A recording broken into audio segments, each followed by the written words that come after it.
فيديو الراقة بيجي نساء قرانا وياه. السلام عليكم ورحمة الله وبركاته.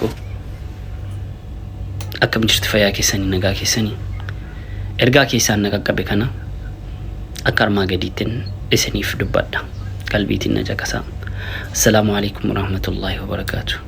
فيديو كنا هنقول مسكنتا كناتي نوردوفا فيديو كون فيديو أجايبات ودنو أجايباتي في مكانت هاتي وانتوتا بيو ترى باكسة تهاجرو barsiisaan amartu isin dhiyeessa hanga musa kan taatu wajjin dura waa hedduu irraa barattan waggaa 4 guuteera. Imaaraatii dhufee waggaa tokkoffaatti haadha kootu na jalaa gara fuula Rabbii deeme. Itti aansuudhaan akkoo koo kan bakka haadha naa bututu na jalaatii gara fuula Rabbii deeme. Ammallee itti aansuun obboleettiin kiyyaa ijoollee lama lakkuu deessee dhalarratti duute ija namaatiin. Achi booda ilmaan obboleettii kiyyaa musiibaa akkasiirraa Rabbiin nama hundayyuu haa tiksu isinillee Rabbaa baraaru. Balaa hamtuudha obboleettii dhabuun haadha dhabuun akkoo dhabuun obboleettiin kiyya xiqqoon tokko waan isheen jirtuuf isheen akka isheen ilmaan ishee fi obboleewwan koo guutuu gargaartu waan hin dalagu hundaa maatittiin erguu jalqabe. Anaan immoo dhukkubatu na qabate. Dhukkuba kana ituun akka kanaan dhukkubsadhu mana yaalaanan biyya Dubaay keessaa hin deemin hin jiru. Fayyaan koo naaf deebi'uu hin dandeenye. Sababiin dhukkuba kanaa tokkoffaa haadha koo dhabuudha. Itti aansee akaayaa koo dhabuudha. Itti aansuudhaan obboleettii kiyya kan ilmoo lama deessee iji namaa sababa taanaan gara fuula Rabbii ilmoo sana yatiimaa lafatti dhiistee duute sana isa sanatu xiqqoo sammuu koo irratti dhiibbaa natti fide. Na dhukkube morma mataa dhukkuba kanatu akka malee natti ulfaate. Ani akkati gargaarsa na gaafattuuf hin dhufe miti. Gargaarsa namaas hin barbaadu. Wanti ani barbaadu gargaarsa Rabbiidha. Garuu wanti si gaafachuuf dhufe amma kanatti biyya namaa kana keessa jiraadhee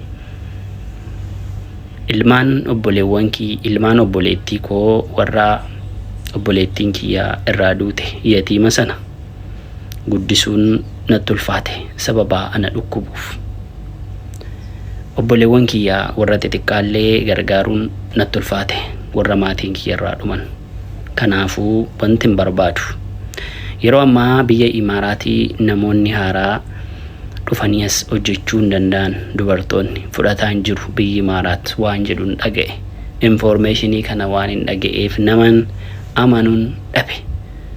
Siin immoo sin amanaa waan kana irratti akkati na gargaartuun barbaade. An ofii koo asii galee obboleettiin kiyya xiqqoon tokko haftee waan jirtuuf isheen obboleewwan kiyyaa fi ilmoo haati irraa duute kan obboleettii kiyyaa guddisaa jirti. Ani bakka ishee dhaqee ilmaan kanan guddisa.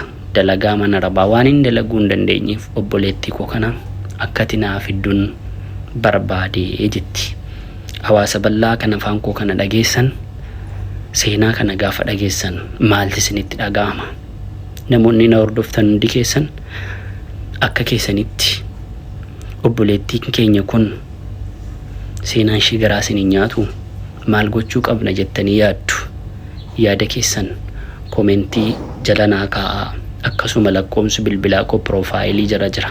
Dhimma kanaa kan wal qabatu sagalee daqiiqaa tokkorra hin dabarre yoo naa keessan sagalee keessan dhaggeeffadhee waan gochuu qabdan akka dhuunfaa keessanitti akkasiin gochuu dandeessan. Akkasumas namoonni biyya kana keessaati biyya United Arab Emirates kana keessaa maktaba qabdan yookaan biiroo qabdan akkasin tola ooltummaa nuuf ooltanii obboleettii ishee kana fiddanii gargaarsa gootan kabajaaf jaalalaaniin isin gaafadha.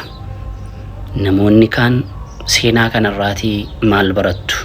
obboleettiin keenya kun biyya namaa keessatti abbaa ishee dhabde, haadha ishee dhabde, obboleettii ishee kan lakkuu deesse irratti duute dhabde, akka yaashee dhabde, ofii ishee illee fayyaa ishee dhabde. Garuu yeroo aasutu ani gargaarsa namaa hin barbaadu, gargaarsa Rabbii malee. Kanayyuu jajjabinaan bifa nama gaddi waan irra ga'e hin fakkaanne akkasitti of jabeessitee aasoti amrii ishee hunda Rabbitti kennite. Nama kanaaf yoo akkam goone ga'ee keenya ba'uu dandeenya waan jedhuuf hin dhufe. Insha Allah video kana share godhaa, copy link godhaa, repost godhaatii waliin ga'a. Assalaamu alaikum wa rahmatullahi wa barakatuh.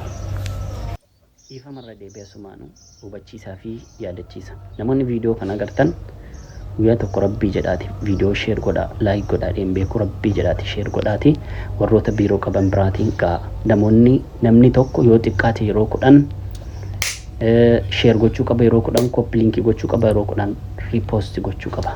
Kabajamtootaaf jaalatamtoota keenya gaa qophii nuti qabannee dhiyaannee kana fakkaataa. Amma wanti ani isiniin jechuu barbaadu share godhaa. TikTokii Ustaad Ahmad dhattanii guutuu isaas dhaggeeffatanii sanaan booda karaa keessaatiin dhattanii WhatsAppiidhaan waa jettan jechuudha gaa waa qabdan nuti darbitaniiti gargaartan. Kun musiibaa hamaadha. Waan nama mudatu kana keessaa numa dabramaa garuu wanta akkasii balaan taagizee si mudate haadhatu waa taate ni obsite, abbaatu waa taa'anii ni obsite, obboleettii degoo isiitu akka carraa taate ilmoo lama bahaa irratti fiddee kaate ofiifis duute. Amma isiin kun obboleettii tokkitti qofa qabdi. Sanaa wal ilaala dhaggeeffadhaa. Dura haadha duute ni obsite, abbaatu du'e ni obsite, obboleettii isiitu lakkuu deessee daarratti duute ni obsite.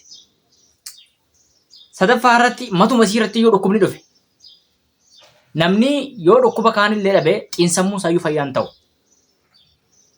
Maatii kee keessaa namni takka gisee du'e akkamta akkasii gubbaa du'etu beeka. Hagamta akka akkasii gubbaa jechuudha. Warra du'eefis Rabbiin jannata haa kennuufi, warra jiruufis Rabbi sabrii haa kennuufi hin jiraatama. Amma isiin as keessatti waa hedduu irraa barattan. Tokkoffaa sabrii isii, lammaffaa isii immoo gargaarsa harka nama jala qabachuu jibbaa. Angaleetan ilmoo obboleettiin kan koo irraa duuteen guddisaa.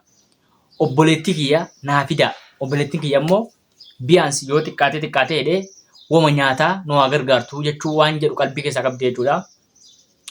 Sabrii isii waan ajaa'ibaati. Biyyoota Arabaa kana keessatti yeroo baay'ee ni agarra, nama isaanii beekna nuti. Isaan garuu maqaan dhooyinee namni sun egaa nama beekamaadha. Nama amantii biraa keessa illee turedha. Kanaafuu gargaaruun dirqama ta'a. Ustaad Ahmadiin qunnamtanii gargaartan isiniin jedha. Akkasii isiniin jechuu barbaada. Gama biraatiin barsiisaa miliyoon hidhaarra beera.